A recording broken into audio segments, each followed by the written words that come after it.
Assalamualaikum warahmatullahi wabarakatuh. Pada kesempatan ini, kita akan membahas materi pada bab 5, yaitu suhu dan kalor, dengan materi pokok, suhu, dan pemuaian zat.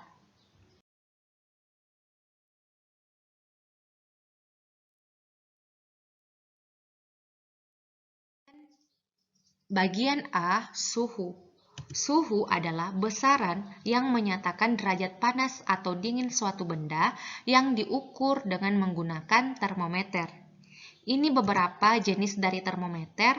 Untuk yang pertama, yang paling sering ditemui saat ini dinamakan termometer infrared atau inframerah yang digunakan untuk mengukur suhu. Bagian yang kedua, ini merupakan termometer digital. Biasanya digunakan pada saat kita demam untuk mengukur suhu. Kemudian yang ketiga, ini dinamakan termometer raksa yang paling banyak digunakan untuk mengukur suhu pada saat melakukan praktikum. Skala termometer terbagi atas 4, yaitu Celsius, Reaumur, Fahrenheit, dan Kelvin. Sebelum kita membahas keempat skala ini, perlu diketahui cara mengkonversi suhu pada dua termometer. Secara umum digambarkan seperti ini. Terdapat dua termometer yang berbeda skala, yaitu termometer P dan termometer Q. Masing-masing termometer ini memiliki titik beku dan titik didih yang berbeda. Titik beku artinya air membeku pada suhu yang paling bawah di sini. Kemudian titik didih artinya air akan mendidih pada suhu yang paling atas.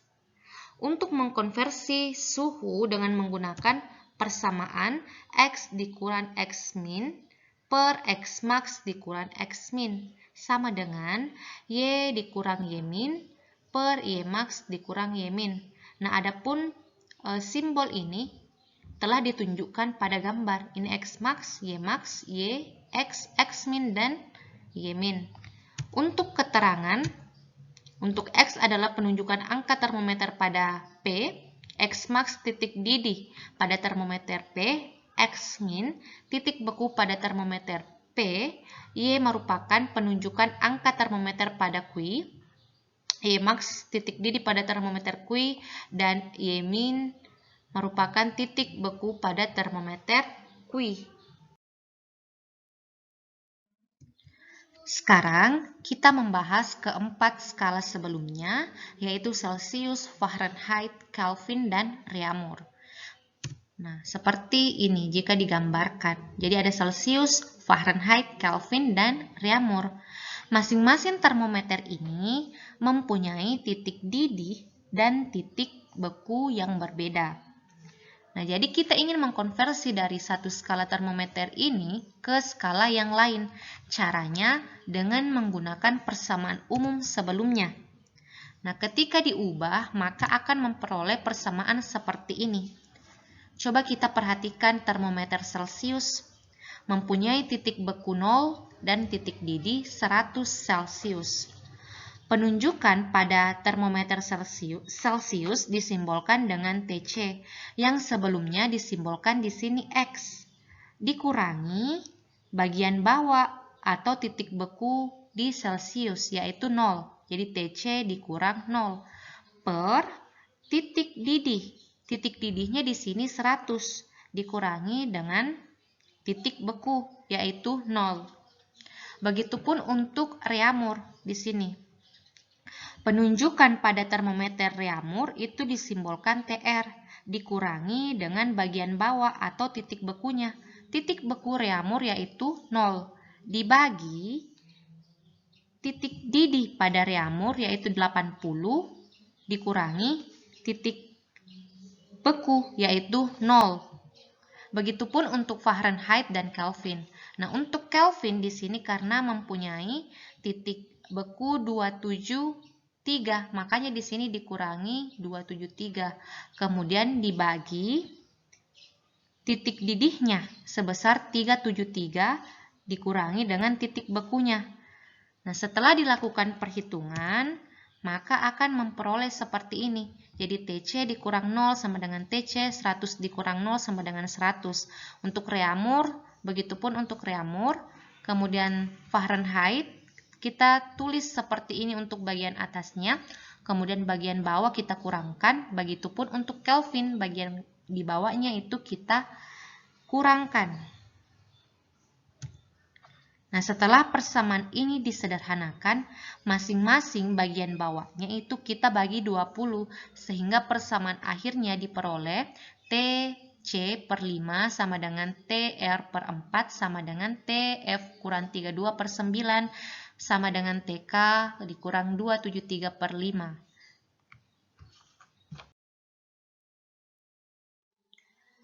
Soal yang pertama, skala Reaumur menunjukkan angka 4 kali skala Fahrenheit. Angka yang terbaca pada termometer Fahrenheit adalah: pertama, tuliskan terlebih dahulu variabel yang diketahui. Berdasarkan soal, mengatakan bahwa untuk skala Reaumur menunjukkan 4 kali skala Fahrenheit, sehingga dituliskan seperti ini. Kemudian yang ditanyakan adalah angka yang terbaca pada termometer Fahrenheit. Dituliskan seperti ini. Berdasarkan persamaan sebelumnya, yang ini kita bahas, karena pada soal hanya Reaumur dan Fahrenheit, maka yang kita gunakan hanya ini. Saya pindahkan, saya tuliskan kembali.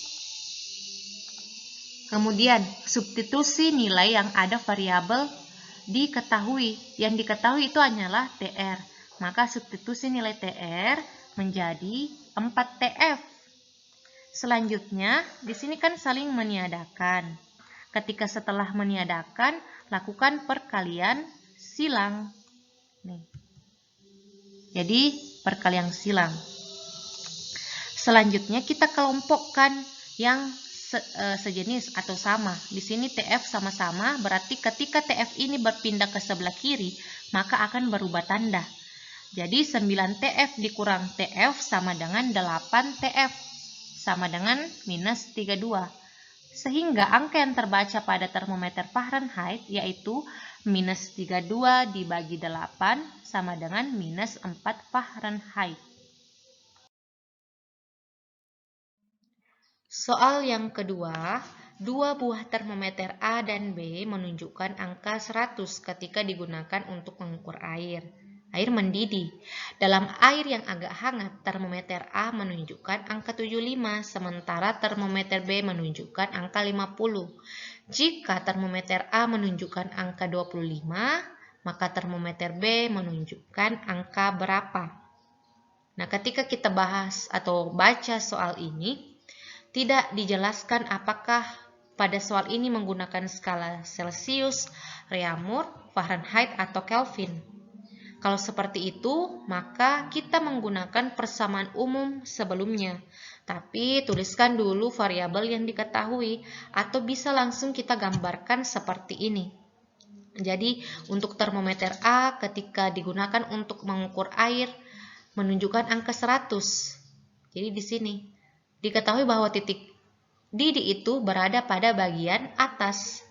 Nah, ketika airnya agak hangat, ini termometer A menunjukkan angka 75, sementara di termometer B menunjukkan angka 50. Ketika pada termometer A menunjukkan angka 25, berapakah angka yang ditunjukkan pada termometer B? Di sini kita simbolkan P. Jadi yang ditanyakan adalah Y- atau kita simbolkan P. Untuk penyelesaiannya, kita menggunakan persamaan umum yang sebelumnya. Nah, kita substitusi nilainya. X ini artinya penunjukan angka pada termometer pertama, dalam hal ini termometer A. Jadi penunjukannya yaitu 75. Kemudian X-nya adalah penunjukan angka pada titik beku. Titik beku itu berarti berada di bagian bawah. Di sini berarti 75 dikurangi 25. Kemudian X-max-nya. X-max-nya ini adalah titik didih. Penunjukan titik didih pada termometer A yaitu 100. Kemudian X-min-nya dikurang 25. Jadi dituliskan seperti ini. 75 dikurang 25, 100 dikurang 25. Sama dengan, kita tinjau untuk termometer bagian B. Untuk Y merupakan penunjukan angka pada termometer B, yaitu 50 dikurangi Y-min, itu titik beku air. untuk penunjukan titik beku pada termometer B, kan itu yang ditanyakan. Jadi di sini kita tuliskan saja simbol P. Dibagi Y max titik didih pada termometer B yaitu 100 dikurangi dengan Y min yaitu P. Selanjutnya lakukan perhitungan 75 dibagi 25, 100 dikurang 25. Nah, jadi seperti ini. Untuk bagian kanannya tidak berubah karena dia perbedaan jenis di sini 50 dikurang P tidak bisa dihitung. Selanjutnya ketika sudah seperti ini bisa langsung dikali silang, bisa juga disederhanakan dulu supaya memudahkan dalam perhitungan. Jadi bagian ini kita sederhanakan, masing-masing dibagi 25. Jadi bagi 25. 50 bagi 25 kan 2. Kemudian 75 dibagi 25 3. Karena sudah sederhana seperti ini, maka lakukan kali silang. Jadi 2 dikali 100, 200, 2 dikali minus P berarti minus 2P. Sama dengan 3 dikali 50, 150 dikurang 3 dikali minus P menjadi minus 3P. Selanjutnya kelompokkan yang sejenis. Jadi di sini ada 200 dikurang 150. Kenapa dikurang? Karena ini berpindah ruas ke kiri menjadi yang awalnya positif menjadi negatif, yaitu 200 dikurang 150 menjadi 50. Kemudian di sini minus 3P di apa ini? Kan ini pindah ruas, minus berpindah ruas akan menjadi positif. Jadi minus 3P ditambah 2P menjadi minus P. Oleh karena itu, angka yang tertera atau yang tertunjuk di termometer B yaitu minus 50.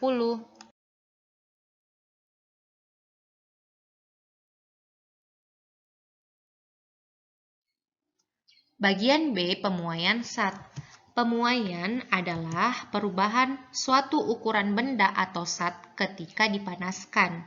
Pemuaian terbagi atas 3, yakni pemuaian pada SAT padat, SAT cair, maupun SAT gas. Yang pertama, kita akan bahas pemuaian pada SAT padat. Pemuaian pada SAT padat juga terdiri atas 3, yaitu pemuaian panjang, luas, dan volume.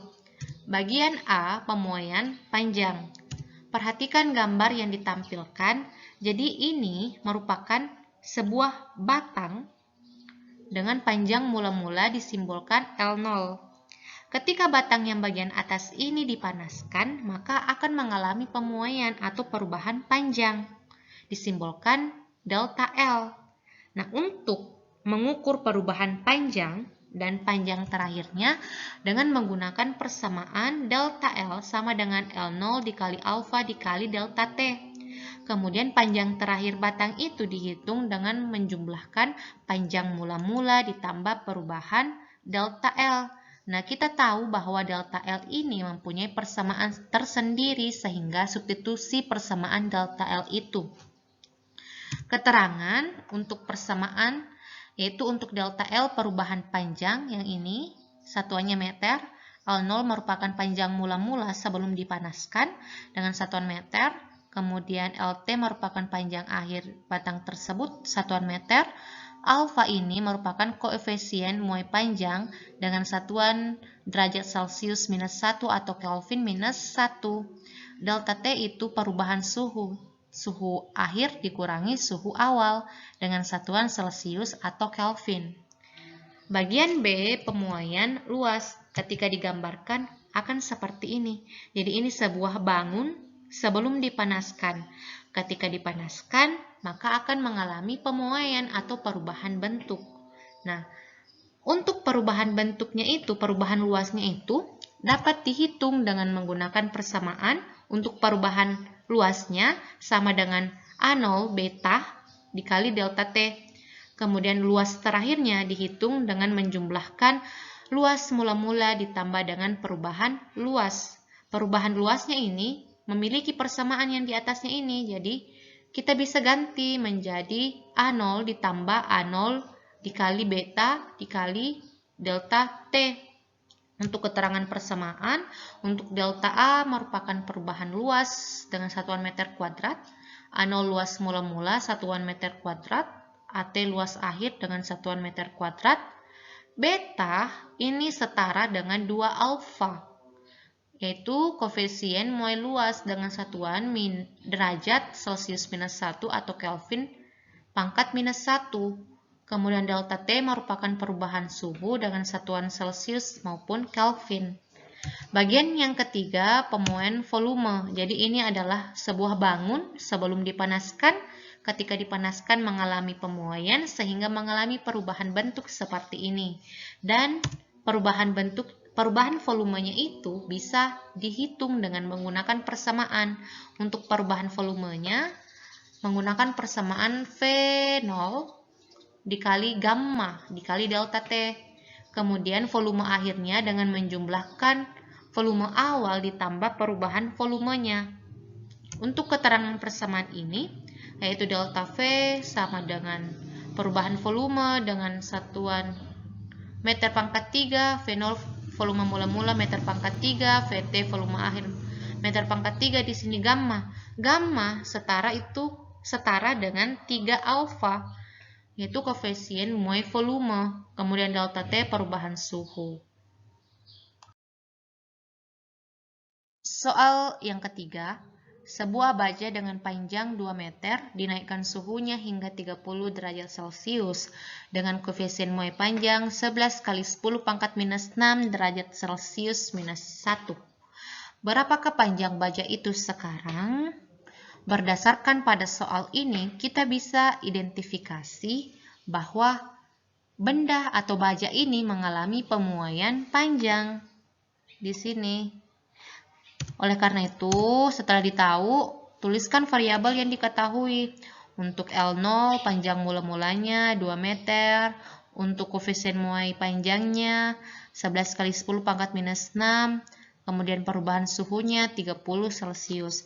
Yang ditanyakan adalah panjang akhir baja itu setelah dipanaskan atau setelah mengalami pemuaian.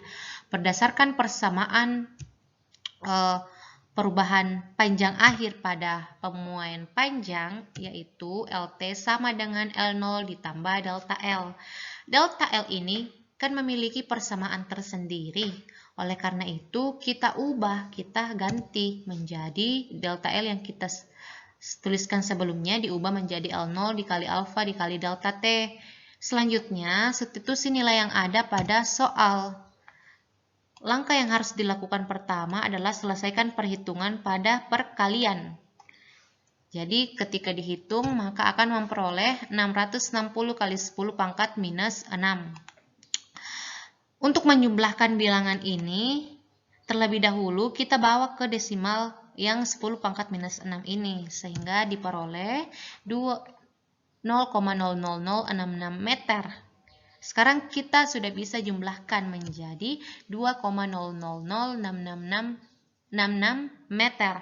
Jadi untuk panjang baja itu setelah dipanaskan menjadi 2,00066 meter. Sementara untuk pertambahan panjangnya sebesar 0,00066 meter. Pemuaian selanjutnya pada zat cair. Pada umumnya, setiap zat akan memuai jika dipanaskan, kecuali air. Air ketika dipanaskan dari suhu 0 derajat Celcius sampai 4 derajat Celcius akan menyusut. Sifat keanehan air ini disebut anomali air. Adapun ketika digambarkan seperti pada tampilan berikut. Pada saat air dididihkan dari 0 sampai 4 derajat Celcius, kan seharusnya mengalami pemuaian atau mengalami pertambahan volume.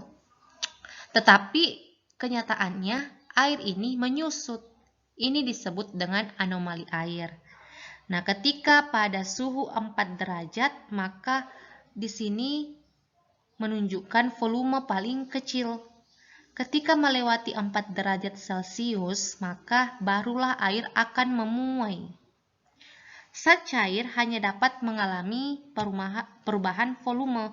Adapun untuk persamaan yang digunakan untuk menghitung pemuaian volume pada zat cair, sama dengan persamaan sebelumnya pada pemuaian volume pada zat padat. Bagian ketiga, pemuaian zat gas. Jika gas dipanaskan, selain mengalami pemuaian volume, juga mengalami pemuaian pada tekanan.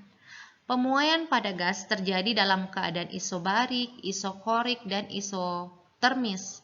Selengkapnya, pemuaian pada gas ini kita akan bahas pada bab selanjutnya, masih lama, pada bab teori kinetik gas.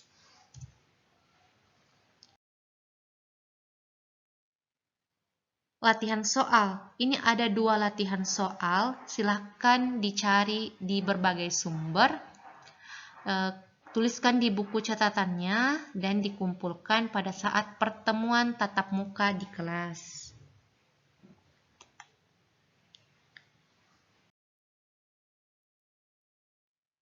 Demikian, lebih dan kurangnya mohon dimaafkan. Jika ada yang kurang dimengerti, silahkan bertanya. Assalamualaikum warahmatullahi wabarakatuh.